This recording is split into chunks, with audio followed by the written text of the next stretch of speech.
Yiddish was really the only Jewish vernacular that wasn't abandoned when people left its place of origin. Judeo-Spanish, Judaismo or Ladino,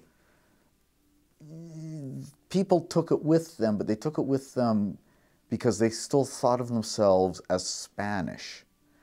And Sephardic Jews continue to think of themselves as Spanish in a way that Ashkenazim certainly I do not think of myself as German.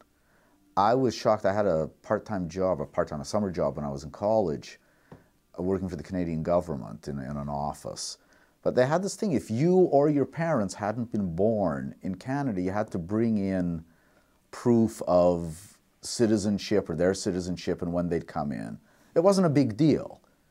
But I was amazed and thought it was pretty funny to realize that as far as the Canadian government is concerned, I'm a Polish Canadian.